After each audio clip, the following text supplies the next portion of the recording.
നമ്മൾ ജയിക്കും, യാതൊരു സംശയവും. കാരണം എന്താ? ഉമ്മത്തി മുഹമ്മദ് ആണെങ്കിൽ നബി സല്ലല്ലാഹു അലൈഹി വസല്ലം ഷഫാഅത്തിൽ നമുക്ക് അർഹതയില്ലേ? സുന്നത്ത് ജമാഅത്ത് ആണെങ്കിലോ നമ്മുടെ വിശ്വാസം അത്രമേൽ പ്രശോഭിതമാണ്. എന്താ സുന്നത്ത് ജമാഅത്തിന്റെ വിശ്വാസം? ഇതൊക്കെ സുന്നിയാന്ന് പറയുന്നില്ലല്ലോ. അങ്ങനെയാണ് സുന്നത്ത് ജമാഅത്ത് എന്ന് പറയുന്നത്. സുന്നി എന്ന് പറഞ്ഞ വാക്കിന്റെ അർത്ഥം എന്താ? സുന്നി എന്ന് പറഞ്ഞാല്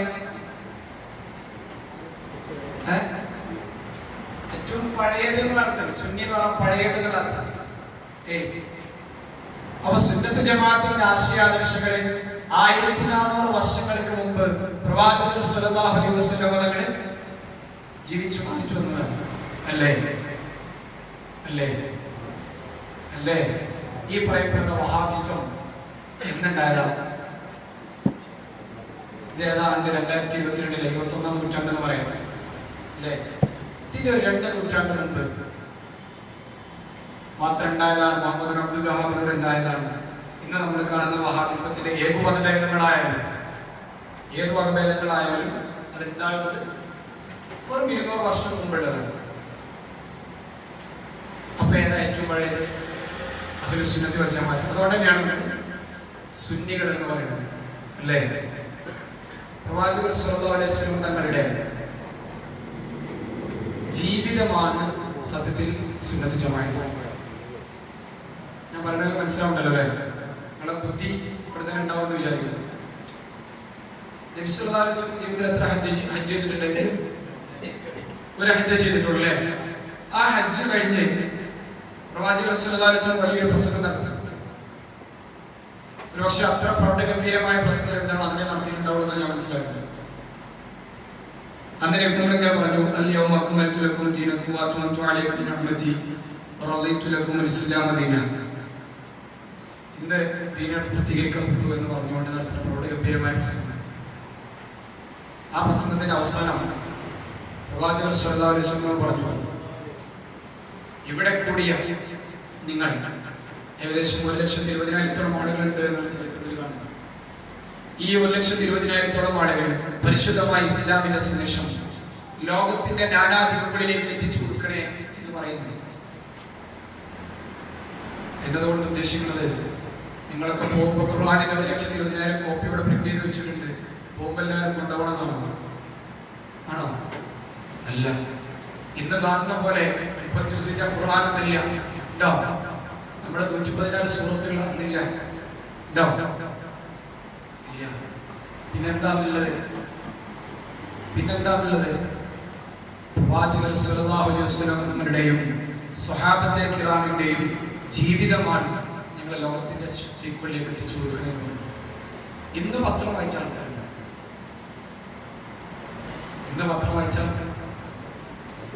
ഇല്ലല്ലേ? സുപ്രഭാതത്തിന്റെ പത്രത്തിന്റെ സൺഡേ സ്പെഷ്യൽ എടുത്തു, ഞായർ പ്രഭാതം. അതിൽ സി മുഹമ്മദ് ഒരു സ്പെഷ്യൽ കോൾ ഉണ്ടാവുകയാണ്. ശ്രദ്ധിച്ചു നോക്കിയോ? ഉണ്ടല്ലേ? ഇന്നാ സാധനം വായിച്ച ആൾക്കാരല്ലേ? പോയിട്ടൊന്ന് വായിച്ചോ. ഒരു പത്രം വായിക്കണം. അതിൽ പറയുന്നത് വാക്കല്ല പ്രവൃത്തിയാണ്. ഞാൻ എങ്ങനെ വായിച്ചപ്പോ എന്നെ ഏറെ സ്നേഹിക്കുന്ന ഒരു സാധനം. അല്ലാഹു സുബ്ഹാനഹു വ തആല പ്രവാചകർ സല്ലല്ലാഹു അലൈഹി വസല്ലം തങ്ങൾക്ക് പരിശുദ്ധമായ ഖുർആൻ വഹിയാക്കി ഇറക്കി കൊടുക്കുക മാത്രമല്ല, ആ ഖുർആൻ എന്താണോ അത് ജീവിച്ച് കാണിച്ചു തരികയായിരുന്നു പ്രവാചകർ എന്നുള്ളത്. പ്രാക്ടിക്കൽ ലൈഫ്, പ്രായോഗിക ജീവിതം. അല്ലേ? ഈ പറയുന്ന ഞാനൊക്കെ നമുക്ക് വളർന്നു പറയാൻ വലിയ ഉഷാറാണ്. നമ്മുടെ ജീവിതത്തിലേക്ക് കാര്യങ്ങൾ വരുമ്പോഴാണ് 0 ആയിട്ട് പുറത്തിട്ട്. പ്രവാചകർ സല്ലല്ലാഹു അലൈഹി വസല്ലം ജീവിതം എന്തായിരുന്നോ അതാണ് വിശുദ്ധമായ ഖുർആൻ. അല്ലേ? ഓരോ സൂറത്തുകളെയും ഓരോ സൂക്തങ്ങളെയും എടുത്തു പരിശോധിക്കുമ്പോൾ വളരെ കൃത്യമായി നമുക്ക് മനസ്സിലാക്കാൻ സാധിക്കും. ഓരോ സൂക്തങ്ങളെ ഇറങ്ങുന്ന സാഹചര്യം, അവിടെ ഉൾക്കൊള്ളുന്ന കാര്യങ്ങൾ എല്ലാം വളരെ കൃത്യമാണ്. എന്താണോ നബി തങ്ങളുടെ ജീവിതം അത് അത്രമേൽ പ്രൗഢഗംഭീരമായി അവതരിപ്പിച്ചു വെച്ചത്. അല്ലാഹു ഖുർആനെ നല്ല രീതിയിൽ മനസ്സിലാക്കാൻ നമുക്ക് തൗഫീഖ് നൽകുമാറാകട്ടെ. അപ്പൊ ഞാൻ പറഞ്ഞു വന്നത് പ്രവാചകർ സല്ലല്ലാഹു അലൈഹി വസല്ലം തങ്ങളുടെ ജീവിതമാണ് അഹ്ലുസുന്നത്തി വൽ ജമാഅത്ത്.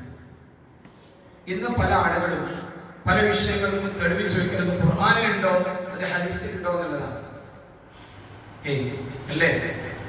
ഖുർആനിൽ എന്താ തെളിവ്, അല്ലെങ്കിൽ ഹദീസിൽ എന്താ തെളിവ്? അതിന് രണ്ടിനും അപ്പുറത്തേക്ക്, അതിന് തെളിവില്ല എന്നല്ല ഞങ്ങൾ വിചാരിക്കുന്നത്, അതിന് രണ്ടിനും അപ്പുറത്തേക്ക് പ്രവാചകർ സല്ലല്ലാഹു അലൈഹി വസല്ലം തങ്ങളുടെ ജീവിതത്തിൽ അതുണ്ടായിരുന്നു. ഏത് വിഷയങ്ങൾ ലോകത്തിന്റെ നാനാദിക്കുകളിലേക്ക് പ്രവാചകരുടെ ധർമ്മത്തിന് ആൾക്കാർ പറഞ്ഞിട്ടുള്ള സ്വഹാബിനെ പറഞ്ഞിട്ടില്ലേ? നമ്മുടെ കേരളത്തിലേക്ക് വന്ന സ്വഹാബിമാരുടെ പേര് മാലിക് ബിൻ ദീനാർ സംഘൂലെ ധർമ്മത്തിന് വന്ന ആൾക്കാർ, അല്ലാതെ കുറെ ആൾക്കാരുണ്ട് അല്ലേ? നമ്മുടെ പാറപ്പള്ളിയിൽ അന്വേഷണം കൊണ്ടുവന്ന മദീനയിൽപ്പെട്ട ആളുകൾക്ക് അല്ലേ ഒരുപാട് സ്വഹാബികളൊക്കെ അവരിവിടെ വന്നിട്ട് പരിശുദ്ധമായ ദീനിനെ കേരളത്തിന്റെ സാമൂഹിക ചുറ്റുപാടിനനുസരിച്ചു കൊണ്ടല്ല ദഅവത്ത് നടത്തിയതാണോ? അല്ല. പ്രവാചകൻ എന്താണോ ജീവിച്ചു കാണിച്ചു കൊടുത്തത്, അവിടുത്തെ സുഫയിൽ എന്താണോ പഠിപ്പിച്ചു കൊടുത്തത്, അവിടുത്തെ ഇൽമിന്റെ മജ്‌ലിസിൽ എന്താണോ പകർന്നു കൊടുത്തത്, അതാണ് ഇവിടെ പഠിപ്പിച്ചത്. ഖുതുബയുടെ ഭാഷ സ്ത്രീകളോട് പള്ളിയിൽ വരണ്ടാന്ന് പറഞ്ഞു. മഹാന്മാരെയും മഹത്തുക്കളെയും ബഹുമാനിക്കാനും മാതൃകാരും പഠിപ്പിച്ചു ഇല്ലേ?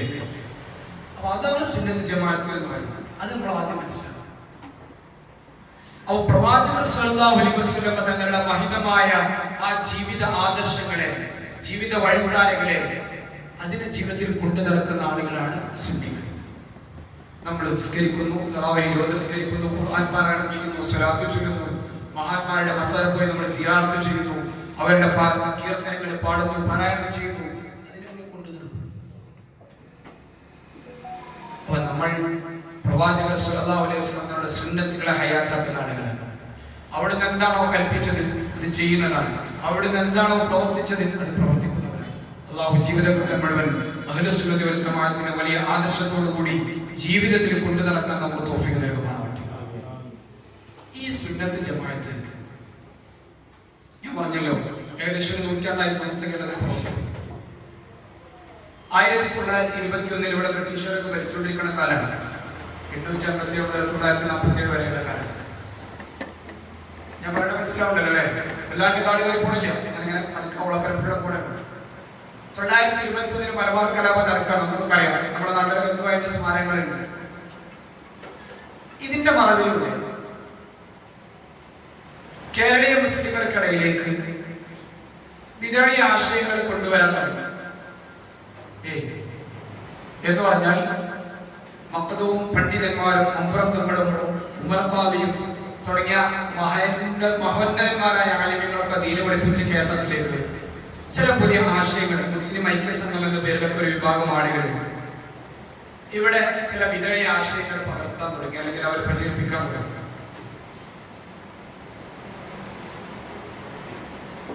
ഇതല്ല ദീന്, ഇങ്ങനെ മഹാന്മാരൊന്നും കാണിച്ചു തരുന്നതല്ല, അല്ലെങ്കിൽ ഒരു തോന്നലല്ല, ഖുതുബ അറബിയിലല്ല, സ്ത്രീകൾക്കൊക്കെ പള്ളിയിൽ കൊണ്ടുവരാം എന്നൊക്കെ പറഞ്ഞ് അതുവരെ മുസ്ലിം സമൂഹം അനുവർത്തിച്ചു പോയിരുന്ന, അനുഷ്ഠിച്ചു പോന്നിരുന്ന പല കാര്യങ്ങളിലും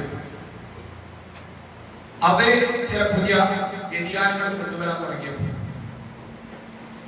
ആ കാലഘട്ടത്തിലെ നേതാക്കന്മാരായിരുന്ന വലിയ ആലിമീങ്ങൾ സംഘടിതമായി ചേർന്നു. ഇവിടെ വലിയ പാഠം നമുക്ക് പഠിക്കാനുണ്ട്. അവർ ഒറ്റക്കല്ല ഇതിനെ പ്രതിരോധിച്ചു, അവർ സംഘടിച്ചു. 1-2 പണ്ഡിതന്മാർ ഒരു പള്ളി മെഹ്റാബ് എന്ന് പറയുന്നതിനപ്പുറത്തേക്ക് അവരൊരു സംഘശക്തിയായി മാറി. നമ്മുടെ നാട്ടിലൊക്കെ നമ്മൾ ശ്രദ്ധിക്കേണ്ട കാര്യമാണ്, എസ്കെഎസ്എഫിന്റെ പ്രസിഡന്റിന്റെ മേലോ സെക്രട്ടറിയുടെ മേലോ മാത്രമല്ല ഉത്തരവാദിത്വം. അവർക്ക് പിന്തുണ കൊടുക്കേണ്ട നമ്മളെല്ലാവരുടെയും പേരിലുണ്ട്. ഞാനിങ്ങനെ ഞങ്ങളുടെ നാട്ടിലെ എസ്കെഎസ്എഫിന്റെ പ്രവർത്തകരുടെ ജനകീയ മറുപടികൾ എടുത്ത് നോക്കുമ്പോൾ ധാരാളം മുത്തഅല്ലിമീങ്ങള്, ധാരാളം മുഅല്ലിമീങ്ങള്, ധാരാളം പണ്ഡിതന്മാര്, വിദ്യാസമ്പന്നരായ ആളുകൾക്ക് ധാരാളം. പക്ഷെ അവരൊക്കെ ഒറ്റപ്പെട്ട് കിടക്കാൻ റിസോഴ്സസ് ധാരാളം നമ്മുടെ കൂടെ ഉണ്ട്. പക്ഷെ അവരെ കൂട്ടിപ്പിടിക്കാൻ ഒരു കണ്ണി നമ്മുടെ നാട്ടിലില്ലാതെ പോകുന്നുള്ളതാണ്. ഒന്നും വേണ്ട, തലമുറകൾ തന്നെ അല്ലേ? ഇപ്പൊ സെക്രട്ടറിന്റെ ഒരു ഗ്യാപ്പ് ഉണ്ടാവും, അവരെ കൂടെ പഠിച്ച ആളുകളില്ല, അവരെ കൂടെ നിൽക്കുന്ന ആളുകൾ, അവരാണ് താമസം കെട്ടി പണി കഴിഞ്ഞപ്പോൾ പുതിയ ഒരാൾ വരുമ്പോൾ ഒരു വേറെ തെളിച്ചു പോയി, പിന്നെ കണക്ഷൻ ഇല്ലാണ്ടിരിക്കും. നമ്മൾ തന്നെ ഒരു കണക്ഷൻ ഇല്ലാത്ത കാലം. പക്ഷെ അവിടെയാണ് ഈ പണ്ഡിതന്മാർ നമുക്ക് വലിയ മാതൃക കാണിച്ചത്.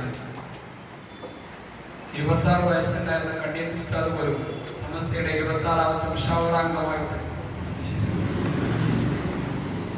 സെയ്ദ് വരക്കൽ മുല്ലക്കോയത്തുള്ള അതിന്റെ സ്ഥാപക പ്രസിഡന്റ് ആവാൻ എല്ലാ പ്രായത്തിലുള്ള ആളുകളും പണ്ഡിതന്മാരും സയ്യിദന്മാരുമായ സുഫിയാക്കളുമായ ഒരുപാട് ആളുകൾ കൂടിച്ചേർത്തുകൊണ്ടാണ് സമസ്ത എന്ന് പറയുന്ന മഹിതമായ ഒരു പണ്ഡിത പ്രസ്ഥാനത്തിന് രൂപം കൊടുക്കുന്നത്. 1926 മറന്നുപോയത്. 1926 നിന്ന് 2026 ഇനി കേവലം 4 വർഷത്തെ ദൂരം മാത്രമേ ഉള്ളൂ അല്ലേ? ഈ 100 വർഷക്കാലം സമസ്തയുടെ ചരിത്രവും സമസ്തയുടെ പ്രമേയങ്ങളെയും സമസ്ത ഈ സമുദായത്തിൽ ചെയ്തു കൊടുത്ത സേവനങ്ങളും എടുത്ത് പരിശോധിക്കുമ്പോൾ എൻ്റെ പ്രിയപ്പെട്ട സഹപ്രവർത്തകരെ, നമ്മുടെ വഴി, നമ്മൾ അണിനിരുന്ന പ്രസ്ഥാനം, നമ്മൾ അണിനിരുന്ന ആദർശം, നമ്മൾ അണിനിരുന്ന ആശയം പഴിച്ചു പോയിട്ടില്ല എന്ന് കൃത്യമായി മനസ്സിലാക്കും. നമ്മളെ നേരത്തെ സൂചിപ്പിച്ച പോലെ നമ്മുടെ അഭിമാനത്തോടു കൂടി പറയേണ്ട മറ്റൊരു വിഭാഗം കൂടിയാണ് നമ്മുടെ കേരളീയ മുസ്ലിങ്ങളാണ് എന്ന്. കുറക്കുവരുണ്ടോ? ഉണ്ടോ? ഒന്ന് എണീറ്റിരിക്കണം. വേണ്ട. കേരളീയ മുസ്ലിങ്ങളാണ് എന്ന് പറയുമ്പോൾ നമ്മുടെ അഭിമാനശിലയാണ്. എന്താ കേരളീയ മുസ്ലിങ്ങളുടെ പ്രത്യേകത? എന്താ കേരളീയ മുസ്ലിങ്ങളുടെ പ്രത്യേകത?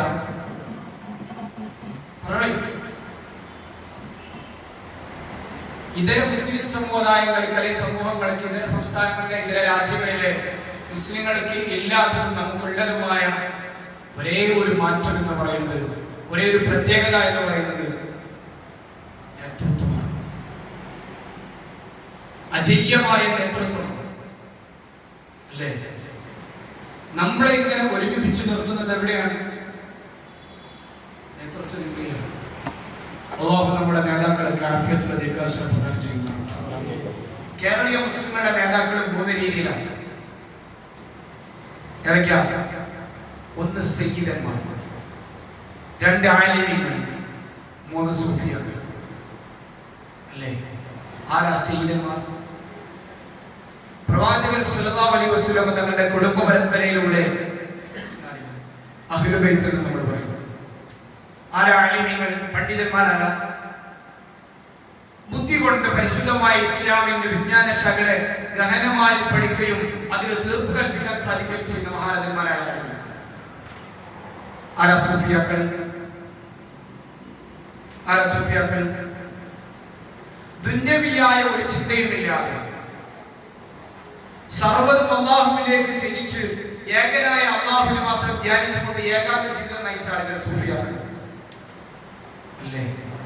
ഈ 3 വിഭാഗത്തിന് കീഴിലുമാണ് കേരളീയ മുസ്ലിങ്ങൾ അണിനിരന്നത് എന്ന ചരിത്ര പാരമ്പര്യം കാണാൻ സാധിക്കും അല്ലേ? ഇവിടെ അല്ലേ? ഇതെല്ലാത്തിനും നേതൃത്വത്തിൽ അവർ അംഗീകരിച്ചിട്ടില്ല. അതുകൊണ്ട് തന്നെ ഇവരുടെ വിശ്വാസങ്ങളെ സംരക്ഷിക്കുന്നതിൽ ഈ പറയപ്പെടുന്ന 3 വിഭാഗം ആളുകളും ഒരുമിച്ച് നിന്നു എന്നുള്ളതാണ്. സമസ്തയുടെ നേതൃത്വത്തിലെടുത്തു. അതിന് സയ്യിദന്മാരുണ്ട്, ആലിമീങ്ങളുണ്ട്, സൂഫിയാക്കൾ ഇല്ലേ? അതുകൊണ്ട് തന്നെ നമ്മൾ പറയുന്നത് നമ്മുടെ നേതൃത്വം അജയ്യമാണ്. കേവലം ഭൗതികതയുടെ ലാഭങ്ങൾക്ക് വേണ്ടിയിട്ടല്ല നമ്മുടെ നേതാക്കൾ പ്രവർത്തിക്കുന്നത്. അത് ഉഖ്റവിയായ വിജയത്തിന് കാരണമാകുന്ന നേതാക്കളാണ് സമസ്തക്കുണ്ടായിട്ടുള്ളത് അല്ലേ?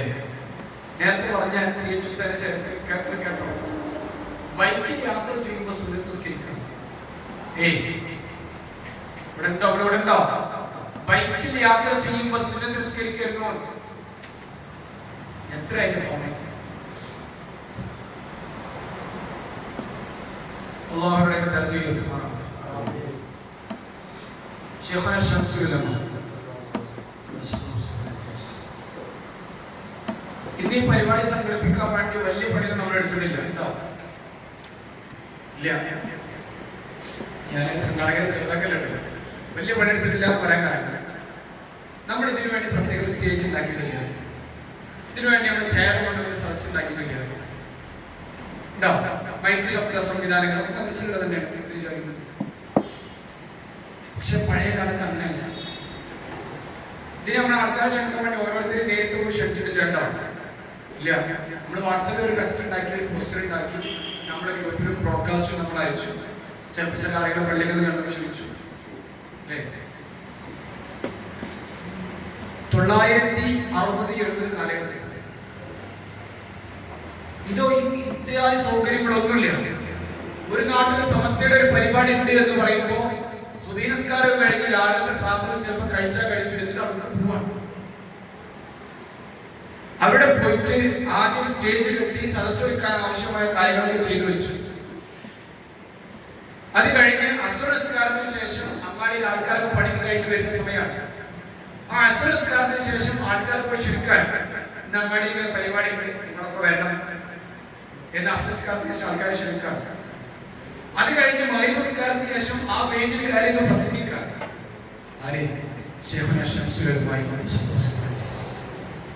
ഇതൊക്കെ ചെയ്യുന്നവരാണ്. അവിടെ പോയി സ്റ്റേജ് ഉണ്ടാക്കാനും അവിടെ സർവീസ് ഉണ്ടാക്കാനും ചെയർ കൊണ്ടുവരാനും തുടങ്ങിയ എല്ലാ കാര്യങ്ങളും ചെയ്യാം. വൈകുന്നേരം ആൾക്കാരെ ക്ഷണിക്കാം, രാത്രി ആ വേദിയിൽ കാര്യങ്ങളോട് പ്രസംഗിക്കാം. ഇന്നോ ഇത് പ്രസിഡന്റ് സെക്രട്ടറി അല്ലെങ്കിൽ ഓടിച്ചു ബന്ധപ്പെടുന്ന ആൾക്കാരെ പണിയാണ് സ്റ്റേജ് ഉണ്ടാക്കുന്നത്. നമുക്കൊക്കെ നേരാകുമ്പോൾ വന്നാൽ മതി. ഇപ്പൊ കഴിഞ്ഞു പോകുമ്പോൾ നോമ്പൂരൊക്കെ ഉണ്ടാവും അല്ലേ? നമ്മൾ എന്താണ് പ്രയാസം എന്നറിയില്ല. നമ്മളൊക്കെ പ്രൗഢഗംഭീരമായ മദ്രസകൾ അല്ലെങ്കിൽ AC ഉള്ള പള്ളികൾക്ക് വന്ന് നിസ്കരിച്ച് പോവാന്നുള്ളതല്ലാതെ ഇതൊക്കെ എങ്ങനെ ഉണ്ടായി എന്നുള്ളത് നമുക്കറിയില്ല. പലപ്പോഴും നമ്മളൊക്കെ പറയുന്ന അസംഘടിത മാത്രം പറയുന്നുണ്ട്, എങ്ങനെ സംസ്ഥയുടെ മദ്രസ എന്ന് പറയാം, സംസ്ഥയുടെ പള്ളിയിൽ എങ്ങനെ പറയാം? ഇതൊക്കെ നാട്ടിൽ ഉണ്ടാക്കിയല്ലേ, നാട്ടിൽ ശമ്പളം കൊടുക്കണല്ലേ, നാട്ടിലെ കുട്ടികളല്ലേ പഠിക്കണേ, നാട്ടിലെ ചെലവെടുക്കല്ലേ സ്വാഭാവികം സമ്മതിച്ചു, എല്ലാം സമ്മതിച്ചു. പക്ഷേ അവിടെ പഠിപ്പിക്കപ്പെടുന്ന സിലബസ് ആരുണ്ടാക്കിയതാണ്? ഈ പറയപ്പെടുന്ന സൗകര്യങ്ങളൊക്കെ ഉണ്ടായിട്ട് കാര്യമുണ്ടാവും. അവിടെ കൊടുക്കപ്പെടുന്ന ക്രീം, വിദ്യാഭ്യാസം എന്ന് പറയുന്ന സാധനം അതെങ്ങനെ ഉണ്ടായതാണ്? അത് സംസ്കൃതത്തിൽ ഓഫർ ചെയ്തതാണ്. 1ാം ക്ലാസ്സിലെ കുട്ടി എന്ത് പഠിക്കണം, 2ാം ക്ലാസ്സിലെ കുട്ടി എന്ത് പഠിക്കണം, 3ാം ക്ലാസ്സിലെ കുട്ടി എന്ത് പഠിക്കണം, 12ാം ക്ലാസ് കഴിഞ്ഞപ്പോൾ പോയിട്ട് ആ കുട്ടി ഏതെല്ലാം കാര്യങ്ങളിൽ പ്രാഥമികമായ വിദ്യാഭ്യാസം നേടണം എന്നുള്ളത് സമസ്തയുടെ ആലിമ്യങ്ങൾ അവരുടെ ഓരോ കുട്ടിയുടെ ബുദ്ധിയുടെ വളർച്ചയും വികാസവും അനുസരിച്ചുകൊണ്ട് ഉണ്ടാക്കിയ ഫ്രെയിംവർക്ക് സിലബസ് അത് സമസ്തയുടേതാണ്.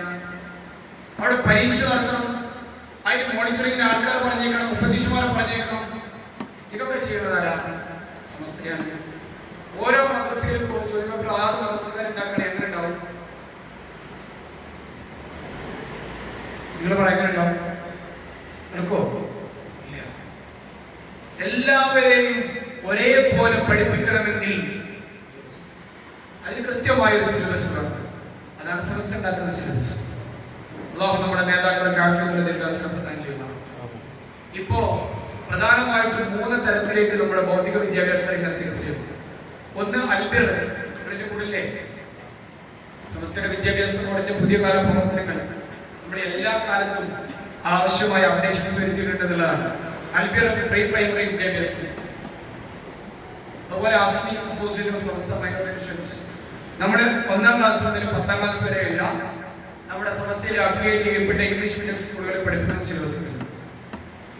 അതുപോലെ 10ാം ക്ലാസ്സിന് ശേഷം പെൺകുട്ടികൾക്ക് വേണ്ടിയുള്ള CWIC പോലെയുള്ള വുമൻസ് ഇസ്ലാമിക് ആർട്സ് കോളേജിന്റെ കൗൺസിലിംഗ്. ഇങ്ങനെ ഓരോ കാലഘട്ടത്തിലും അതിനനുസൃതമായ സിലബസ്, അതിനനുസൃതമായ പാഠ്യപദ്ധതികൾ ആവിഷ്കരിച്ചുകൊണ്ടിരിക്കുക.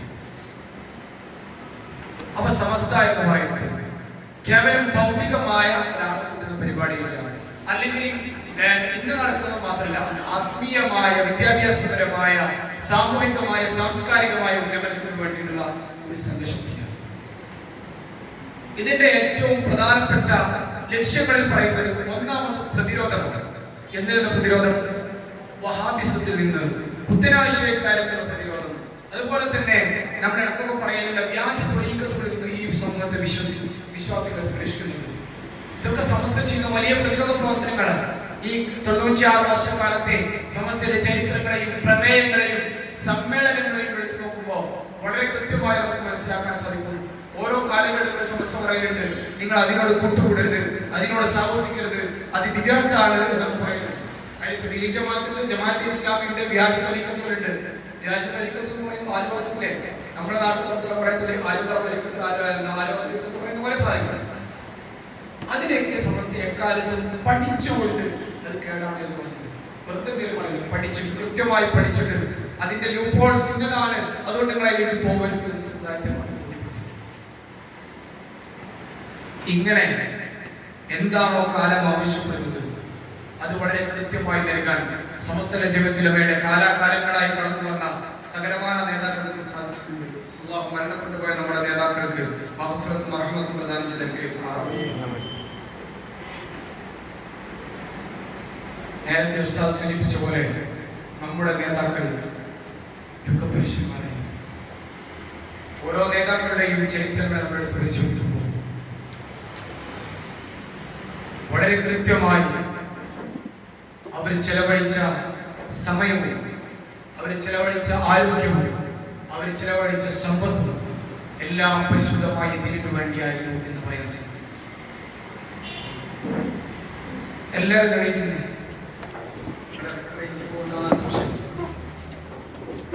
കയ്യിൽ നന്നായി ചൂടാക്കി ഉണങ്ങുന്ന സമയം ഇതൊന്ന് മുഖം അറിയിക്കുക.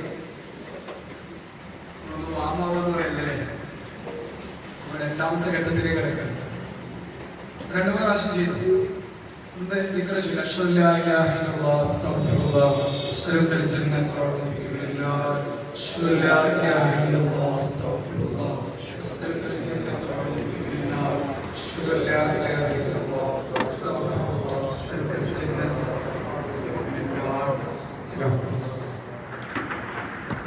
നമ്മുടെ നേതാക്കൾ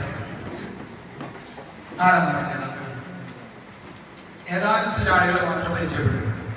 സെയ്ദ് വരക്കൽ മുല്ലക്കോയത്ത് നമ്മുടെ സ്ഥാപക പ്രസിഡന്റ്. നമ്മളെ നേരത്തെ പറഞ്ഞ 3 വിഭാഗത്തിൽ നമുക്ക് പെടുത്തും. സെയ്ദാണ്, ആലിമാണ്, സൂഫി അല്ലേ? സെയ്ദ് വരക്കൽ മുല്ലക്കോയത്ത് തങ്ങളുടെ ധാരാളം ജീവിതാനുഭവങ്ങൾ നമ്മുടെ പലരുടെ പ്രസംഗങ്ങളിലും പല വായനയിലൊക്കെ നമ്മൾ വായിച്ചിട്ടുണ്ട്.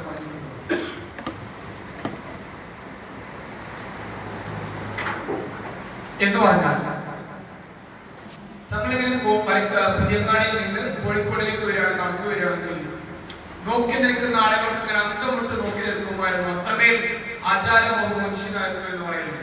ശരീരപ്രകൃതം കൊണ്ടും ഈമാനിന്റെ തുടിപ്പ് കൊണ്ടും അത്ര വലിയ പ്രൗഢമായ ഒരു തേജസ് ഉണ്ടായിരുന്നു എന്നുള്ളതാണ്. തങ്ങളെ കാണാൻ വേണ്ടി ദൂരെ ദിക്കുകളിൽ നിന്ന് ധാരാളം ആളുകൾ കോഴിക്കോട് പുതിയങ്ങാടിയിലേക്ക് വരാറുണ്ട്. തങ്ങളെ കാണാൻ വേണ്ടി ധാരാളം ആളുകൾ സംസ്ഥാനത്തിന്റെ വിവിധ ഭാഗത്തുന്ന ആളുകൾ പുതിയങ്ങാടിയിലേക്ക് വരും. ആത്മീയമായിട്ടും മറ്റു ചികിത്സാ ആവശ്യങ്ങളൊക്കെ. പക്ഷേ അന്ന് ഇന്നത്തെ പോലെ റോഡ് സംവിധാനങ്ങളില്ല, വാഹന സൗകര്യങ്ങളില്ല. അന്നുണ്ടായിരുന്നത് ട്രെയിൻ സർവീസ്. ദൂരെ യാത്ര പോകാനുണ്ടായിരുന്നത് തീവണ്ടി. കോഴിക്കോട് തീവണ്ടി ഇറങ്ങിയിട്ട് പുതിയങ്ങാടിയിലേക്ക് നടന്നു വരും. മരത്തിലേക്ക് സിയാർക്കുന്ന ആൾക്കാരുണ്ടാവില്ലേ? ഇല്ലേ? നമ്മളൊക്കെ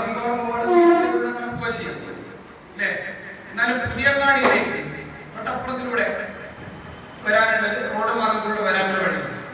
പുതിയങ്ങാടിയിൽ റെയിൽവേ സ്റ്റേഷൻ അനുവദിക്കുന്നത് 920കളിൽ 3 വർഷം തങ്ങളുടെ ദിവസം ഉണ്ടായിട്ടുള്ളൂ. 929-30 ആ സമയത്താണ് നമ്മൾ വഫാത്താവുന്നത്. ആ ഒരു കാലഘട്ടത്തിൽ കോഴിക്കോട് പുതിയങ്ങാടി റെയിൽവേ സ്റ്റേഷൻ അനുവദിക്കാനുണ്ടായ കാരണം തങ്ങളെ കാണാൻ വേണ്ടി ധാരാളം ആളുകൾ വരുന്നുണ്ട്. അവർ കോഴിക്കോട് ഇറങ്ങിയിട്ട് പുതിയങ്ങാടിയിലേക്ക് നടന്നു പോവാണ് എന്ന് മനസ്സിലാക്കിയിട്ട് അന്നത്തെ കോഴിക്കോട് കളക്ടറാണ് പുതിയങ്ങാടിയിൽ റെയിൽവേ സ്റ്റേഷൻ അനുവദിക്കുന്നത്. അവിടെ ട്രെയിനുകൾക്ക് സ്റ്റോപ്പ് അനുവദിക്കും. കേവലം മുസ്ലിങ്ങളുടെ മാത്രം നേതാക്കളായിരുന്നില്ല, അവർ കേരളീയ സമൂഹത്തിന്റെ മൊത്തത്തിലുള്ള നേതാക്കളായിരുന്നു. നമ്മുടെ കണ്ണൂരിലാണ് വഫാത്തായത്. അവിടെ ഏറെ സങ്കടത്തോടെ വന്നത് മുസ്ലിങ്ങൾ മാത്രമാണ്. ആണോ? അവിടെ അനുശോചനം അറിയിക്കാൻ ആദരാഞ്ജലി അർപ്പിക്കാൻ വന്നത് മുസ്ലിങ്ങൾ മാത്രമാണ്, അല്ലെങ്കിൽ മുസ്ലിം മതസംഘടനകൾ മാത്രമാണ്? അല്ല, മറിച്ച് അവര് ഏത് സമൂഹത്തിലാണോ ജീവിച്ചത്, ഏത് തലമുറയിലാണോ ജീവിച്ചത്, ആ തലമുറയിലെ സകല സമുദായങ്ങളുടെയും പ്രശ്നപരിഹാരങ്ങൾക്കും നേതൃത്വത്തിനും വേണ്ടിയിട്ട് കേരളീയ മുസ്ലിങ്ങളുടെ എക്കാലത്തെയും സയ്യിദന്മാരെ അവർ സമീപിച്ചിട്ടുണ്ട്. അല്ലാഹു നമ്മുടെ നേതാക്കൾക്ക് അവരുടെ ദർജ ഉയർത്തി കൊടുക്കുമാറാവട്ടെ. പിന്നെ വാളക്കുളം അബ്ദുൽ ബാരി മുസ്ലിയാരുടെ ചരിത്രം, പാങ്കിൽ അബ്ദുൽ ഇസ്മിന്റെ സമസ്ത വിദ്യാഭ്യാസ ബോർഡ് ഉണ്ടാക്കിയിട്ട് മദ്രസകൾക്ക് അംഗീകാരം കൊടുക്കാൻ തുടങ്ങിയപ്പോൾ അൽ മദ്രസത്തുൽ ബയാൻ, സമസ്തയുടെ ഒന്നാമത്തെ മദ്രസ ഏതാണ്? അൽ മദ്രസത്തുൽ ബയാൻ വാളക്കുളത്ത്. വാളക്കുളം അബ്ദുൽ ബാരി ഉസ്താദ് പറഞ്ഞു, എന്റെ നാട്ടിലേക്കുള്ള ഒന്നാമത്തെ മദ്രസ എന്ന് പറഞ്ഞ് അവിടെ ഒന്നാമത്തെ മദ്രസ സ്ഥാപിക്കാൻ ആവശ്യമായ കാര്യങ്ങൾ ചെയ്തു. ആലോചിച്ച് നോക്കിയ അവരിത് ഉണ്ടാക്കാൻ വേണ്ടി വലിയ പ്രസംഗിച്ച് നടക്കില്ല, അവർ പ്രവർത്തിച്ചെടുക്കും. പാകിസ്ഥാന്റെ ചരിത്രം അല്ലേ, ഇംഗ്ലീഷിലാണ് പ്രസംഗിക്കാൻ കൊണ്ടുവരുന്നത്. ഭൗതിക വിദ്യാഭ്യാസത്തിന് പോലും വലിയ കഴിവില്ല. ഷെയ്ഖുന ശംസുൽ ഉലമ പെരിന്തൽമണ്ണ ബസ് സ്റ്റാൻഡാണ് തോന്നുന്നത്. അന്ന് ബസ് സ്റ്റാൻഡാണ്, ഇന്ന് കാണുന്നവരുടെ ബസ് സ്റ്റാൻഡല്ല, ആ ജംഗ്ഷനിൽ ഏതോ ഇവരെ യാത്ര പോകാൻ വേണ്ടിയിട്ട് രാവിലെ അവിടെ എത്തി. അപ്പൊ പേപ്പർ വിൽക്കുന്ന ഒരു പയ്യനെ കണ്ടു. അപ്പൊ അവന്റെ കയ്യിൽ ഇംഗ്ലീഷ് പേപ്പർ. ശംസുൽ വിളിച്ചു, പേപ്പർ കൊണ്ടുവരാൻ പറഞ്ഞു. ഇംഗ്ലീഷ് പത്രമാണ് പറഞ്ഞു ചെറുക്കൻ. ആ അതുകൊണ്ടന്നെ പറഞ്ഞു കൊണ്ടുവരുന്നു. അങ്ങനെ ഇംഗ്ലീഷ് പത്രം വാങ്ങി വായിക്കരുത്. ഷെയ്ഖുന ശംസുൽ ഉലമ. അപ്പൊ നമ്മൾ വിചാരിക്കേണ്ടത് വെറുതെ തടികെട്ട കിടക്കുന്ന കിതാബ് മാത്രത്തിലുള്ള വിചാരിക്കുന്നത്. സുറിയാനി ഭാഷയിൽ ബൈബിള് അല്ലേ, നമുക്കറിയാലോ, ചരിത്രം അറിയാലോ. ബൈബിള് വായിച്ച അർത്ഥം വെച്ചുകൊണ്ടാണ് ക്രിസ്ത്യൻ മിഷനറിയായ ഷെയ്ഖുന ശംസുൽ ഉലമ 2 പ്രസംഗങ്ങൾ നടത്തിയത്. സുറിയാനി ഭാഷയിൽ ബൈബിള് വായിച്ചു. ബഹുഭാഷാ പണ്ഡിതന്മാർ. ഷെയ്ഖുന കണ്ണിയത്ത് ഉസ്താദ്. ആരാ കണ്ണിയത്ത് ഉസ്താദ്? ജീവിതത്തിൽ ഒരു കറാഹത്ത് പോലും ചെയ്തിട്ടില്ലാത്ത മനുഷ്യൻ. വലതുഭാഗത്തേക്ക് തുപ്പൽ കറാഹത്താണ് അല്ലേ, അതുപോലും ചെയ്തിട്ടില്ല എന്ന് പറയുമ്പോ ആ ജീവിതത്തിന്റെ സൂക്ഷ്മത എത്ര ഉണ്ടായിരുന്നു. പലപ്പോഴും പല പ്രശ്നങ്ങൾ നമ്മൾ കേട്ട ഒരുപാട് ചരിത്രങ്ങളുണ്ട്. ഉസ്താദ് പള്ളിയിൽ ഒഴിവ് എടുക്കാൻ വേണ്ടി കുഞ്ഞപ്പോൾ കീശയിലുണ്ടായിരുന്ന 50 പൈസ ചാടിയാണ്. ആ 50 പൈസ ഒരാളെ കൊണ്ടുവന്ന് മുങ്ങിയെടുപ്പിച്ചു. എന്നിട്ട് അയാൾക്ക് 2 രൂപ കൂലി കൊടുത്തു. മനസ്സിലാവുണ്ടോ? ഹൗദിലേക്ക് വീണ 50 പൈസ. അന്ന് കാണുന്ന ഹൗദ് പൊട്ടിയിട്ടല്ല, താഴെയാണ് ഹൗദ് ഉണ്ടാവും. അത് കണ്ടവല്ലേ അറിയില്ല. പണ്ടൊക്കെ ഹൗദിൽ പുറമെ താഴെ ഉണ്ടായിരുന്നു. എന്നിട്ട് അതിൽ പെഞ്ഞിട്ടാണ് ഹൗദ് എടുക്കുക. ഇന്ന് ഹൗദിന് ഉയരം കൂടിക്കൂടി, അതൊക്കെ കുനിയാ വയ്യ. ഈ 50 പൈസ മുങ്ങിയെടുത്ത ആൾക്ക് 2 രൂപ കൂലി കൊടുത്തു. എന്തേ? ഷെയ്ഖുനോട് ചോദിച്ചു, 50 പൈസ മുങ്ങിയെടുക്കാൻ 2 രൂപ കൂലി. ഷെയ്ഖുന പറഞ്ഞു, ആ 50 പൈസ കാരണം ഞാൻ എന്നെ കൊണ്ട് ഏതായാലും മുങ്ങിയെടുക്കാൻ വയ്യ. അതെങ്ങനെ ഞാൻ അവിടെ ഇട്ട് പോവാണെങ്കിൽ നാളെ റബ്ബിനോട് ഞാൻ 50 പൈസ എന്തിന് ചെലവഴിച്ചു എന്ന് സമാധാനം പറയും. ഒരാളെ കൊണ്ടൊരു പണി ലഭിച്ചിട്ട് അയാൾക്ക് കൂലി കൊടുത്തിട്ടില്ലെങ്കിൽ അതിന് ഞാൻ നാളെ റബ്ബിനോട് സമാധാനം പറഞ്ഞു. വീട്ടിലേക്ക് തന്നെ കാണാൻ വേണ്ടി വന്ന ആള് ഒരു ടവൽ അവിടെ വാങ്ങിച്ചു. ആ ടവൽ അപ്പത്തിന് ഷെയ്ഖിനെ എടുത്തിട്ട് ഒരു ആംഗലിന് തൂക്കിയിട്ടു. ഇത്രയോ മാസങ്ങൾക്ക് ശേഷം ആ ആംഗലൻ വീണ്ടും വന്നപ്പോ അയാൾക്ക് എടുത്തുകൊണ്ട് കൊടുത്തു. എന്നാളുകളെ വന്നപ്പോ മറന്നു പോയാൽ നമ്മളോ ആരുടെ പേര് പറഞ്ഞ ആ സാറിലായി നമുക്ക് അല്ലേ കളഞ്ഞു കിട്ടിയ സാധനങ്ങളുടെ പേനയായാലും പെൻസിലായാലും അള്ളാഹു പുറത്തു വരട്ടെ. ഉസ്താദിനെ കാണാൻ വേണ്ടി വീട്ടിലേക്ക് വന്ന ആളുകൾ ചായപ്പൊടി കൊണ്ടുവന്നിരുന്നു. അപ്പൊ കൊണ്ടുവന്ന ആളുകൾ ചോദിച്ചു, ശരി അങ്ങനെയാണ് എന്തുണ്ടെങ്കിലും നന്നായി ചോദിച്ചു മനസ്സിലാക്കിയിട്ട് കൊടുക്കും. കുടിക്കെല്ലാം കാലം ശ്രമിച്ചാൽ അയാളെന്നെ എന്താ പറയാൻ കൗൺസിൽ ചെയ്യും. എന്താണ് പണി, എനിക്ക് എത്ര കൂലിട്ടുണ്ട്, ഈ പലിശന്റെ വല്ല സാധനം കയറിയണം, പക്ഷെ വലിയ അസ്തവരുടെ കുടിക്കല് വല്ല അതാണ്, ഈ കടം വാങ്ങിയിട്ടുണ്ടാക്കിയതാണ്, സ്വന്തം പൈസക്ക് ഉണ്ടാക്കിയതാണെന്നൊക്കെ ചോദിച്ചിട്ട് ഇങ്ങനെ വണ്ടനെ നിറഞ്ഞ മാത്രം കൂടുതൽ അങ്ങനെ ആദ്യം വന്നാണ് ചായപ്പൊടി കൂടുതൽ. അപ്പൊ ചോദിച്ചു, ഇതെവിടുന്ന്, ഇതെന്തിനാണ്, ഇതായിട്ടാണെന്നൊക്കെ ചോദിച്ചു. അപ്പൊ ഇവിടെ കുറെ ആൾക്കാർ വരുന്നതല്ലേ, ഇപ്പൊ ചായ ഉണ്ടാക്കുന്നത്. അങ്ങനെ അയാൾ പോയി ആ ചായപ്പൊടിയുടെ കവറെടുത്തിട്ട് വീട്ടിനുള്ളിൽ കൊണ്ടുകൊടുത്തിട്ട് പറഞ്ഞു, ഇത് ചായപ്പൊടിയാണ്, ഇത് നമുക്ക് ചായ എടുക്കാനുള്ളതല്ലേ, ഇവിടെ കുറെ ആൾക്കാർ വരും, ഓരോ ചായ ഉണ്ടാക്കി കൊടുക്കാൻ. ആ പറഞ്ഞ ആൾ എന്താണോ പറഞ്ഞത് അതാണ് അവിടെ പോയി പറഞ്ഞത്. ആ സൂക്ഷ്മത, ആ ജീവിത വിശുദ്ധി, അത് എല്ലാ കാലത്തും സംസ്ഥയുടെ ആലിമ്യങ്ങൾ കാത്തു സൂക്ഷിച്ചു. നമ്മുടെ കൺമുന്നിലാണല്ലോ കാളപ്പാടി നിങ്ങൾ കണ്ടവരിലേക്ക് അറിയാം. കാളപ്പാടി സ്ഥലം കണ്ട ആൾക്കാരുണ്ട്, ശിവനെ കാളപ്പാടി സ്ഥലം കണ്ട ആൾക്കാരുണ്ട്, കേട്ടിട്ടുണ്ടോ? കാളപ്പാടി സ്ഥലം ഉണ്ടല്ലേ, നമ്മുടെ മലപ്പുറം കാവുകരെ കാളപ്പാടി മക്കാമിലൂടെ പോയി കഴിഞ്ഞാൽ അവിടെ അന്തരീക്ഷം മഹാനായ കാളപ്പാടി സ്ഥലം. സമസ്യയുടെ പ്രസിഡന്റായിരുന്നു 8 വർഷക്കാലം. 2 കൂട്ട് വസ്ത്രമാണ് ശിവൻ. 2 കൂട്ട് വസ്ത്രം. സമസ്യയുടെ പ്രസിഡന്റാണ്. ഞങ്ങളൊക്കെ പലപ്പോഴും ചെറുപ്പത്തിൽ സുന്നിമാലിൽ പോയിരിക്കുമ്പോൾ ഉസ്താദ് ഇങ്ങനെ നടന്നു വരികയാണെങ്കിൽ കുഞ്ഞോണ്ടുള്ള നടത്തുങ്ങനെ കാണുമ്പോൾ അങ്ങോട്ടേക്ക് കയറി വരുന്നതും സുന്നിമാരോട് നടന്നു പോകുന്ന ബന്ധുങ്ങനെ കാണുമ്പോൾ അതാണ് സംസ്ഥാനത്ത് താഴേക്കില്ലാതെ നോക്കുമായിരുന്നില്ല. ഈ 2 കൂട്ട് വസ്ത്രമുള്ളത് ആ മൂന്നാമതൊരു കൂട്ട് വസ്ത്രമായിട്ട് ഉസ്താദിന്റെ ശിഷ്യൻ ഇന്ന് ജീവിച്ചിരിപ്പുണ്ടാണ്. ഉസ്താദിനെ കാണാൻ വേണ്ടി പോയി. ചോദിച്ചു, എന്താ കുട്ടി, ഇതൊരു കൂട്ട് വസ്ത്രമാണ് ഉസ്താദ്. ഇപ്പൊ എനിക്ക് 2 കൂട്ടുണ്ട്. ഇതിലേതെങ്കിലും ഒന്ന് കേട് വരുമ്പോൾ ഞാൻ എന്നോട് പറയാം, അപ്പൊ കൊണ്ടുവന്നാ മതി. ഇപ്പൊ കൊണ്ടുപോയിക്കും.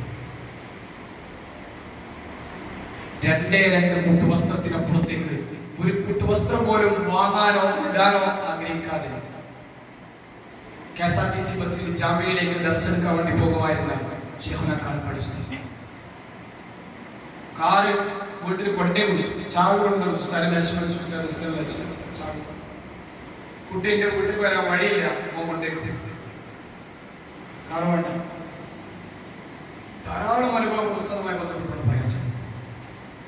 ചൊവ്വാഴ്ച മരിക്കണേ എന്ന് ആഗ്രഹിച്ച് ചൊവ്വാഴ്ച തന്നെ മരിച്ചുപോയ മഹാനാണ്. എന്റെ ചൊവ്വാഴ്ച പാലക്കാട് കുട്ടികളൊക്കെ ഒരു പെരിയിലുണ്ടാവും. അവരെല്ലാവരും നാം ഷെയ്ഖുന കോയക്കുട്ടി ഉസ്താദ് കണ്ടാൽക്കാരുണ്ട്. കോയക്കുട്ടി ഉസ്താദ് സിൽവർ ജൂബിലി സമ്മേളനത്തിൽ SKSMന്റെ സിൽവർ ജൂബിലി സമ്മേളനത്തിൽ വലിയ അനുഗ്രഹ ഭാഷണം നടത്തി. കുട്ടികളെ അങ്ങനെ വിളിച്ചത് നമ്മൾ SKSMകാരെ വിളിച്ചത്, കുട്ടികളെ നിങ്ങൾക്ക് വേണ്ടി ഞാൻ എന്നും ദുആ ചെയ്യാറുണ്ട്. നിങ്ങൾ നമുക്ക് വേണ്ടി ദുആ ചെയ്യണം, ഞങ്ങൾക്ക് വേണ്ടി ദുആ ചെയ്യണം. ആ വിളിയും ആ പ്രസംഗം കേൾക്കുമ്പോ രോമങ്ങനെ എണീറ്റ് സ്വന്തം ഖബറിലേക്ക് വെച്ച് എല്ലാ ദിവസവും അവിടെ പോയി ഖുർആൻ പാരായണം ചെയ്തു. ജീവിതത്തിൽ ഒരിക്കൽ പോലും 1 രൂപ പോലും കടം വാങ്ങാതെ ജീവിച്ച മനുഷ്യൻ അല്ലാഹുവിന്റെ തആല ഉയർത്തി കൊടുക്കുമാറാകട്ടെ. ഷെയ്ഖുന KT മുസ്ലിം എപ്പോഴും SKSMന്റെ പരിപാടി പങ്കെടുക്കാൻ വലിയ താല്പര്യം കാണിച്ചിരുന്ന മഹാൻ. ഒരു മനുഷ്യജാലികയിൽ ജനുവരി 26 പ്രസംഗം കഴിഞ്ഞ് ആ ഫെബ്രുവരിയിൽ കോഴിക്കോട് നടന്ന സമസ്തയുടെ മാലിന്യ സമ്മേളനത്തിൽ പങ്കെടുത്തവരാണ് ഷെയ്ഖുന KT ഉസ്താദ് വഫാത്തായത്. ആ മനുഷ്യജാലികയിൽ ഉസ്താദ് നമ്മോട് ഞാൻ പറയട്ടെ, നിങ്ങളൊക്കെ സംസ്ഥയിൽ കൂടെ ഉണ്ടാവും കുട്ടികളെ എന്ന് പറഞ്ഞുകൊണ്ട് വളരെ വികാരാധീനനായി പ്രസംഗിച്ചു. എന്ത് പ്രശ്നം വന്നാലും നിങ്ങളൊക്കെ സംസ്ഥയുടെ കൂടെ നിൽക്കണം. അത് പണ്ട് ബഹുമാനപ്പെട്ട സംസ്ഥ എന്നാണ് അവരൊക്കെ പറയുന്നത്. ബഹുമാനപ്പെട്ട സംസ്ഥയുടെ കൂടെ നിൽക്കണം. കാരണം അത് ആലിമീങ്ങൾ നേതൃത്വം നൽകുന്ന സംഘടനയാണ്. പ്രിയപ്പെട്ടവരെ, അവരൊക്കെ മരണപ്പെട്ടു പോകുമ്പോ, അവരൊക്കെ ഈ ലോകത്തുനിന്ന് വിടവാങ്ങി പോകുമ്പോ ലാ ഇലാഹ ഇല്ലല്ലാഹ് എന്ന കലിമത്ത് തൗഹീദ് ഉറക്കെ ഉച്ചരിച്ച് മരണപ്പെട്ടു പോയവരാണ്. ഉറക്കെ ഉച്ചരിച്ച് മരണപ്പെട്ടു പോയവരാണ്. അതുകൊണ്ട് എന്റെ പ്രിയപ്പെട്ടവരെ, അവരുടെ മതഹ പറയാൻ മാത്രമല്ല, നാളെ നമ്മളും ഈ ഭൂമി ലോകത്ത് നിന്ന് വിട പറഞ്ഞു പോകുമ്പോൾ നമുക്കും ചൊല്ലണം ലാ ഇലാഹ ഇല്ലല്ലാഹ് എന്ന കലിമത്ത് തൗഹീദ്. അതിന് നമ്മൾ സമസ്തയുടെ പ്രവർത്തകരാവണം.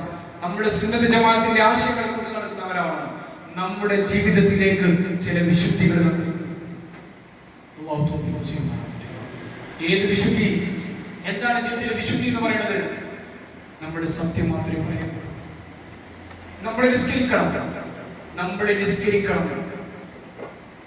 ഞാൻ നേരത്തെ സൂചിപ്പിച്ച പോലെ സ്വച്ഛക്കാരുടെ നിസ്കാരമല്ല, മനസ്സറിഞ്ഞുകൊണ്ട് നിസ്കരിക്കണം. അല്ലാഹു തൗഫീഖ് ചെയ്യുമാറാകട്ടെ.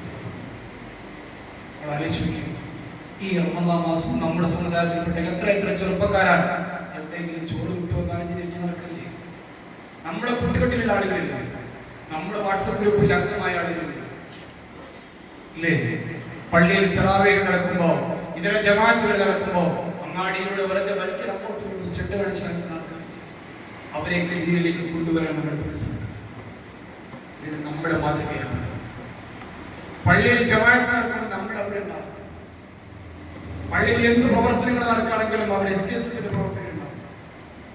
എത്ര പ്രായം ചെന്ന ആളുകൾ, വയസ്സായ ആളുകളാണ് ആ പള്ളിയിൽ ഇങ്ങനെ തസ്ബീഹുമായും പരിശുദ്ധമായ ഖുർആൻ പിടിച്ചു നിൽക്കുന്നത്. ഒരു ദിവസം നമ്മളൊക്കെ ഖുർആൻ പിടിച്ചിരുന്നാൽ, തസ്ബീഹുമാല പിടിച്ചിരുന്നാൽ, കുറച്ചു നേരം ഇഅ്തികാഫിന് നിയ്യത്ത് വെച്ച് പള്ളിയിലെങ്ങനെ ഇരുന്നാൽ ആകാശം പൊളിഞ്ഞു വീഴും. നമ്മുടെ മുന്നിൽ സമയമുണ്ട്, നമ്മുടെ മുന്നിൽ സാഹചര്യങ്ങളുണ്ട്, പക്ഷെ നമ്മുടെ മനസ്സത് ഇന്ന് തൊപ്പി തലയിൽ വെച്ച എത്ര ആൾക്കാർ? നമ്മളൊക്കെ തൊപ്പി തല വെച്ച വലിയ മുത്തൊക്കെ ആവുമെന്ന് വേറെയുള്ളവർ പറയുമെന്നുള്ളതാണ് നമ്മൾ പണി അല്ലേ? ഫുൾ ടൈം തൊപ്പിട്ട് നടക്കണം നമ്മൾ പറയില്ല. 5 വക്ത നിസ്കാരത്തിന്റെ സമയത്തെങ്കിലും നിർബന്ധമായും ഇനി തലമറക്കും എന്നൊരു നിയ്യത്ത് നമ്മുടെ ജീവിതത്തിൽ നിസ്കാരം കൃത്യമായി നിർവഹിക്കുമ്പോൾ കേവലം നിസ്കാരം മാത്രമല്ല നടക്കുക. ആണോ? നിസ്കാരത്തിന്റെ പ്രോസസ് നമ്മളൊരു ആലോചിച്ചു. സമയമായാൽ ബാങ്ക് വിളിക്കും. എത്ര ആൾക്കാരുണ്ട് ബാങ്ക് ശ്രദ്ധിക്കുന്ന ആൾക്കാർ? ഉണ്ടാവും. നമ്മൾ ബാങ്ക് ശ്രദ്ധിക്കാനുണ്ട്. ബാങ്ക് കൊടുക്കുകയാണെങ്കിൽ ഈവൻ ഞാനാണെങ്കിൽ പോലും നമ്മൾ മൊബൈലിൽ തുടങ്ങില്ല. ഇത് നമ്മൾ വേറെ സംസ്ഥാനത്തിൽ ജോലിയില്ല. നമ്മുടെ മനസ്സുകൊണ്ട് നമ്മൾ എപ്പോഴെങ്കിലും ബാങ്കിനെ ശ്രദ്ധിച്ചിട്ടുണ്ടെങ്കിൽ നമ്മുടെ ഈമാനിനെ അത്രമേൽ ബൂസ്റ്റ് ചെയ്യുന്ന സാധനം വേറെ. ഞാൻ പോണ്ടിച്ചേരി യൂണിവേഴ്സിറ്റി പഠിച്ചുകൊണ്ടിരിക്കുന്ന കാലത്ത് ഞങ്ങളുടെ ക്യാമ്പസിൽ പള്ളിയിലുണ്ട്. പക്ഷെ നമ്മളൊരു കൂട്ടായ്മയുണ്ട്, സുന്നി വിദ്യാർത്ഥികളുടെ കൂട്ടായ്മയുണ്ട്. നമ്മൾ വ്യാഴാഴ്ച എല്ലാ വ്യാഴാഴ്ച സുരാത്ത് സംഘടിപ്പിക്കലുണ്ട്. അങ്ങനെ കുറെ പ്രവർത്തനം നടത്തും. അങ്ങനെ എനിക്ക് കാസർഗോഡുള്ള നമ്മുടെ സുഹൃത്ത് പറഞ്ഞു, സഫറോ ബാങ്ക് കേൾക്കാൻ ഒരു സംവിധാനം ഉണ്ടാക്കണം. അതിന്റെ അസിസ്ബായി അങ്ങനെ ബാങ്ക് കേൾക്കാത്തതുകൊണ്ട് ഈമാൻ ഇങ്ങനെ കുറയുന്നുണ്ടോ എന്ന് സംശയം. അപ്പോഴാണ് ഞാനിങ്ങനെ ആലോചിച്ചത്. ഒരു ദിവസം ബാങ്കിലെ ലഫ്ലുകൾ ഓരോന്ന് കേൾക്കുമ്പോ അല്ലാഹു അക്ബർ അല്ലാഹു അക്ബർ എന്ന് തുടങ്ങി അശ്ഹദു അല്ലാ ഇലാഹ ഇല്ലല്ലാഹ് അശ്ഹദു അന്ന മുഹമ്മദൻ റസൂലുള്ളാഹ് ഹയ്യ അലൽ സ്വലാഹ് ഹയ്യ അലൽ ഫലാഹ് അല്ലാഹു അക്ബർ ലാ ഇലാഹ ഇല്ലല്ലാഹ് ഇങ്ങനെ ഒരു ദിവസം 5 നേരം കേൾക്കുമ്പോൾ ഓട്ടോമാറ്റിക്കലി ഈമാൻ ഇങ്ങനെ ചാർജ് ചെയ്യപ്പെടും. ബാങ്ക് കൊടുത്തു കഴിഞ്ഞാൽ നമ്മൾ ദുആ ചെയ്യുന്നത് ആയത്തുൽ കുർസി ഇല്ലേ? അത് കഴിഞ്ഞ് 10, 15, 20 മിനിറ്റ് ഗ്യാപ്പ് കഴിഞ്ഞാൽ ജമാഅത്ത് നിസ്കാരമാണ്. അപ്പൊ നമ്മൾ ഇഖാമത്ത് കൊടുത്തിട്ടാണ് പലപ്പോഴും നമ്മൾ വീട്ടിൽ നിന്ന് ഇറങ്ങാൻ അല്ലേ? ഇഖാമത്തിന്റെ സമയം നമ്മൾ നോക്കിത്തരുള്ളൂ, ബാക്കി നമ്മൾ നോക്കിത്തരില്ല. ഇനി അങ്ങനെ തന്നെ ആയാലും പള്ളിയിലേക്ക് വെച്ച് നമ്മൾ വുളു എടുത്തു. വുളുവിന്റെ പ്രോസസ് ഞാൻ പറയില്ലേ? നമ്മൾ കൈ കഴുകുമ്പോ, മുഖം കഴുകുമ്പോ, വായിൽ വെള്ളം വെപ്പിക്കുമ്പോ നമ്മൾ ആ അവയവങ്ങൾ കൊണ്ടൊക്കെ ചെയ്ത ദോഷങ്ങൾ പൊറുക്കപ്പെടേണ്ടത്. കണ്ണ് കൊണ്ട് ഹറാമ് ചെയ്ത ദോഷങ്ങൾ ഇങ്ങനെ ചുറ്റായി കൊണ്ടു പോകുന്നുണ്ട്. വുളുവിന്റെ ഓരോ വെള്ളത്തുള്ളിയോടുകൂടെയും നമ്മൾ ചെയ്തു പോയ പാപങ്ങൾ പൊറുക്കപ്പെടുന്നുണ്ട്. നമ്മൾ അറിയുന്നില്ല, കാരണം നമ്മുടെ മനസ്സിലതില്ല. വുളുവിന് ശേഷമുള്ള ദുആ അല്ലാഹുമ്മ ജഅൽനി മിനൽ തവ്വാബിൻ വജഅൽനി മിനൽ മുതഹഹിരീൻ വജഅൽനി മിൻ ഇബാദിക്കസ് സ്വാലിഹീൻ. ഈ ദുആ സ്ഥിരമായി ചൊല്ലുന്നവർക്ക് സ്വർഗ്ഗത്തിന്റെ 8 കവാടങ്ങളിൽ ഇഷ്ടമുള്ളതിലൂടെ പ്രവേശിക്കാമെന്ന് പറയുന്നുണ്ട്. ശേഷം നിസ്കാരം ഈ പറയപ്പെട്ട പോലെ നമ്മൾ എന്തോ ചെയ്യുന്നു, എന്താണ് ചെയ്യുന്നതെന്ന് പോലും നമ്മൾ ആലോചിക്കുന്നില്ല. അത്തഹിയ്യാത്ത് ഓതുമ്പോ അശ്ഹദു അല്ലാ ഇലാഹ ഇല്ലല്ലാഹ് എന്ന് പറയുമ്പോൾ ചിലപ്പോൾ നമ്മുടെ ചുണ്ടുവരലിൽ പൊന്തലില്ല. പിന്നെ കുറച്ച് കഴിഞ്ഞിട്ടൊക്കെ ഇടവ് പൊന്തലും അല്ലേ? ഞാൻ എന്നെയാണ് പറയുന്നത്, നിങ്ങൾ അങ്ങനെ വിചാരിച്ചാൽ ഞാൻ എന്നെയാണ് പറയുന്നത്. അല്ലാഹു നമ്മുടെ നിസ്കാരം നമുക്ക് ഖുശൂ തരും. നമ്മൾ അറിഞ്ഞു നിസ്കരിക്കണം. പ്രിയപ്പെട്ട നമ്മൾ നിസ്കരിക്കാണെന്നുള്ള ബോധം നമുക്ക് ഉണ്ടാവണം. നിസ്കാരം കഴിഞ്ഞാലോ നമ്മൾ ആദ്യം എടുത്ത് നോക്കുക ഫോണാണ്. നമ്മൾ ആത്മാർത്ഥമായി അവിടെ ഇരുന്ന് ദുആ ചെയ്യും. നേരത്തെ ഉസ്താദ് സൂചിപ്പിച്ചല്ലോ, നമ്മുടെ മൺമടഞ്ഞു പോയ സയ്യിദന്മാർ, ആലിമീങ്ങൾ, സൂഫിയാക്കൾ ഈ സമസ്തക്ക് വേണ്ടി, ഈ സമസ്തയുടെ കുടുംബത്തിൽ അംഗങ്ങളായിട്ട് ആരൊക്കെ ഈ ലോകം അടിഞ്ഞു പോയിട്ടുണ്ടോ, ദുനിയാവ് വിട്ടു പോയിട്ടുണ്ടോ? നമ്മുടെ മാതാപിതാക്കൾ, നമ്മുടെ ഉസ്താദുമാർ, നമ്മുടെ വല്യപ്പന്മാർ, നമ്മുടെ നാടിനെ പള്ളിയും മദ്രസയും ഉണ്ടാക്കാൻ വേണ്ടി ഓടി നടന്ന ധാരാളം ഉമ്രാക്കൾ, അവർക്കൊക്കെ വേണ്ടി നമ്മൾ ദുആ ചെയ്യലില്ല. 2 സമയങ്ങളിലെ പ്രാർത്ഥനയ്ക്ക് ഉത്തരമുണ്ടെന്ന് സയ്യിദുനാ ത്വഹാ റസൂലുള്ളാഹി സ്വല്ലല്ലാഹു അലൈഹി വസല്ലം. ഏതൊക്കെയാണ് 2 സമയം? ഒന്ന് ജൗഫുൽ ലൈൽ, അർദ്ധരാത്രി. രണ്ടാമത്തെ അഖബസ് സ്വലാത്തി, നിസ്കാരത്തിന് ശേഷം. നമുക്ക് കുറെ ആഗ്രഹങ്ങളില്ലേ ദുനിയാവിയും ഉഖ്റവിയുമായി ഇല്ലേ? ഒരു റോയൽ എൻഫീൽഡ് ബുള്ളറ്റ് വേണ്ടേ? ഇല്ലേ ഇന്ന കാർ വേണ്ടേ? ഇല്ലേ ഇന്ന ജോലി വേണ്ടേ? ഇന്നത്ര പാർക്ക് വേണ്ടേ? പരീക്ഷയ്ക്ക് എന്തെല്ലാം ദുനിയാവിയായ ആഗ്രഹങ്ങളുണ്ട്. നമ്മൾ ഏതിനോടല്ലാതെ നമ്മൾ ആരോടാ ചോദിക്കും? അത് ചോദിക്കാനുള്ള സമയം പോലും നമ്മളില്ല. എന്നിട്ട് പിന്നെ ഭയങ്കര ടെൻഷനാണ്. പിന്നെ അതിന്റെ സ്റ്റാറ്റസാണ്, അതിന്റെ സ്റ്റോറിയാണ്. Feeling sad, being tension, fed up. ഇത് പറയേണ്ടതും ഇത് മാറ്റി തരേണ്ട ആളും ഏകനായ അല്ലാഹുവാണ്. ചോദിക്കാനുള്ള സമയം പോലും നമുക്കില്ല. ഇന്ന് ഈ മനസ്സൊരുക്കം കഴിഞ്ഞ് നിങ്ങൾ അവിടെ നിന്ന് മടങ്ങി പോകുമ്പോൾ നേർച്ചയാക്കണം, പക്ഷേ നിർബന്ധമാക്കുക. ഒന്ന്, ബാങ്ക് മുതൽ നിസ്കാരത്തിന് ശേഷമുള്ള ദുആ വരെ കൃത്യമായി ഇനി മുതൽ ഞാൻ നിർവഹിക്കും. ഒരു ദിവസം ഒരു നേരമെങ്കിലും പരിശുദ്ധമായ ഖുർആൻ ഞാൻ പാരായണം ചെയ്യും. മാസത്തിൽ ഒരിക്കലെങ്കിലും ഒരു ഖുർആൻ ക്ലാസ്സിൽ ഞാൻ പങ്കെടുക്കും. അത് ഓൺലൈൻ ആവട്ടെ ഓഫ്ലൈൻ ആവട്ടെ. എന്നിട്ട് ഖുർആനിന്റെ ആന്തരിക അർത്ഥങ്ങളെ മനസ്സിലാക്കാൻ ഞാൻ ശ്രമിക്കും. ആ ഒരു തീരുമാനപ്പെടുന്നെടുക്കുക. ഇൻഷാ അല്ലാഹ് ഒരു എസ്കെഎസ്എഫുകാരന്റെ ജീവിതത്തിൽ ഉണ്ടാവേണ്ട മാറ്റങ്ങൾ ഈ പറയപ്പെടുന്ന കാര്യങ്ങൾ കൊണ്ടുവരും, യാതൊരു സംശയവും. നമ്മുടെ നേതാക്കൾ എത്ര വിശുദ്ധമായാണോ ജീവിച്ചത്, അതിന്റെ ഇത്തിരിയെങ്കിലും ജീവിത വിശുദ്ധി നമ്മുടെ ജീവിതത്തിലേക്ക് കൊണ്ടുവരും. ഇന്നിവിടെ നിന്ന് നിങ്ങൾക്ക് വിതരണം ചെയ്യപ്പെടുന്ന എസ്കെഎസ്എഫിന്റെ മെമ്പർഷിപ്പ് നമ്മുടെ പേഴ്സിൽ വളരെ മനോഹരമായി നമ്മൾ സൂക്ഷിച്ചു വെക്കാറുണ്ട്. നമ്മുടെ പേഴ്സിൽ മനോഹരമായി ഉറങ്ങേണ്ട കേവലം ഒരു കാർഡ് മാത്രമല്ല എസ്കെഎസ്എഫിന്റെ മെമ്പർഷിപ്പ് എന്ന് പറയുന്നത്. അത് നമ്മുടെ ജീവിതത്തിൽ ഉണ്ടാവേണ്ട ഐഡന്റിറ്റിയാണ്, പ്രവൃത്തിയാണ്, നമ്മുടെ ജീവിത മാർഗരേഖയാണ് എസ്കെഎസ്എഫ് എന്ന് പറയുന്നത്. ആ സംവിധാനത്തിലേക്ക്, ആ പ്രത്യയശാസ്ത്രത്തിലേക്ക്, ആ ആശയധാരകളിലേക്ക് പ്രിയപ്പെട്ടവരെ നിങ്ങളെ ഏവരെയും സ്വാഗതം ചെയ്തുകൊണ്ട് നമ്മുടെ നേതാക്കളുടെ ആ ജീവിത വിശുദ്ധിയും നമ്മുടെ സംഘടനയ്ക്ക് നേതൃത്വം കൊടുത്ത മഹാരഥന്മാരായ ആലിമീങ്ങളുടെ ജീവിത വിശുദ്ധിയും നമ്മുടെ ജീവിതത്തിലൂടെ പകർന്നു കിട്ടുമ്പോഴാണ് ഒരു യഥാർത്ഥ സുന്നിയായി, യഥാർത്ഥ ഉമ്മത്തി മുഹമ്മദായി, യഥാർത്ഥ മുസ്ലിമായി, യഥാർത്ഥ മുഅ്മിനായി, യഥാർത്ഥ മനുഷ്യനായി നമ്മൾ മാറുന്നത്. അല്ലാഹു തൗഫീഖ് ചെയ്യട്ടെ. ഞാൻ അവസാനിപ്പിക്കുന്നു. സഹചാരിയുടെ പക്കത്ത് കളശത്തിൽ കഴിഞ്ഞ എടുത്തില്ലേ, പാവപ്പെട്ട രോഗികളെ സഹായിക്കാൻ വേണ്ടി എസ്കെഎസ്എഫ് ചെയ്യുന്ന വലിയ പ്രവർത്തനം. വിവാദിന്റെ പ്രവർത്തനങ്ങൾ നാട്ടിൽ നടക്കുന്നുണ്ടാവില്ലേ? നമ്മുടെ കൂട്ടത്തിൽ മുസ്ലിം ചെറുപ്പക്കാർക്കിടയിൽ അബദ്ധസഞ്ചാരം നടത്തി പോകുന്ന ആളുകളുണ്ട്. ഞാൻ നേരത്തെ പറഞ്ഞ റമദാനിൽ പോലും നോമ്പ് നോൽക്കാത്ത, നിസ്കരിക്കാത്ത, ഖുർആനിന്റെ സൂക്തങ്ങളെ മനസ്സിലാക്കാത്ത ചെറുപ്പക്കാർ, അവർക്കിടയിലേക്ക് പരിശുദ്ധമായ ദീനിന്റെ ദഅവ പ്രവർത്തനങ്ങൾ കൊണ്ടെത്തിക്കാൻ നമ്മുടെ വിവാദങ്ങൾ സജീവമാകണം, നമ്മുടെ ഖാഫിലകൾ സജീവമാകണം. നമ്മുടെ വിഖായ, നമ്മുടെ തൊലവ, നമ്മുടെ സർഗയ, നമ്മുടെ ക്യാമ്പസ് ഏത് മേഖലയിലായാലും എസ്കെഎസ്എഫിന്റെ പ്രവർത്തനങ്ങളെ നമ്മൾ ഊർജിതപ്പെടുത്തി. എല്ലാം സെക്രട്ടറി ചെയ്യണം, എല്ലാം പ്രസിഡന്റ് ചെയ്യണം എന്ന് വിചാരിച്ചിട്ട് ഓരോരുത്തരുടെയും നമ്മുടെ ആയുസ്സിൽ നമ്മൾ ചിലവഴിക്കപ്പെടുന്ന ആരോഗ്യം, നമ്മുടെ സമയം, അതിൽ കുറച്ചെങ്കിലും ദീനിനു വേണ്ടി ചിലവഴിക്കാൻ നമ്മൾ സമയം കണ്ടെത്തണം. ദീനിനു വേണ്ടി ചിലവഴിക്കപ്പെടാത്ത സമയവും ആരോഗ്യവും എന്റെ പ്രിയപ്പെട്ടവരെ നമ്മുടെ ജീവിതത്തിൽ വേസ്റ്റാണ്, ഒരു ഉപകാരമില്ലാത്ത സമയമാണ്. ഷെയ്ഖുനാ കോട്ടുമല ഉസ്താദ്, കോട്ടുമല ബാപ്പു ഉസ്താദിന്റെ പിതാവ്, വലിയ പണ്ഡിതനാണ്, ഷെയ്ഖാനി എന്നൊക്കെ അറിയപ്പെടുന്ന വലിയ പണ്ഡിതനാണ്. കോട്ടുമല അബൂബക്കർ മുസ്ലിയാർ എന്ന് പറയും. ഉസ്താദ് അവരുടെ കോഴിക്കോട് നടക്കുന്ന മുശാവറ യോഗത്തിലേക്ക് മലപ്പുറത്ത് വളരെ പ്രയാസപ്പെട്ട് യാത്ര ചെയ്യാറുണ്ട്. എന്ന് പറഞ്ഞാൽ വാർദ്ധക്യ സഹജമായി മൂത്രവാർച്ചയുടെ അസുഖമുണ്ടായ സമയത്ത് മലപ്പുറം, നമ്മളൊക്കെ കോഴിക്കോടൊക്കെ വസനിയാതിന് ഏറ്റവും സ്പീഡാണ് കോഴിക്കോട് അത് കയറല്ലേ. ബസ്സിലൊക്കെ മലപ്പുറം കയറിയിട്ട് ആലത്തൂർപ്പടിയിലാവും. എന്നിട്ടവിടെ പള്ളിയിൽ കയറി മൂത്രം വെച്ച് ശരിയാക്കി എടുത്ത് വീണ്ടും യാത്ര ചെയ്തു. പൂക്കോട്ടൂരിലോ അറവക്കരയിലോ എന്നിട്ട് വീണ്ടും പള്ളിയിൽ കയറിയിട്ട് ഇതുപോലെ മൂത്രം വെച്ച് ശുചിയാക്കി എടുത്ത് വീണ്ടും യാത്ര തുടങ്ങി. മറയൂരിലോ മോഹത്തോളം പിന്നെ കൊണ്ടോട്ടിയിറങ്ങും.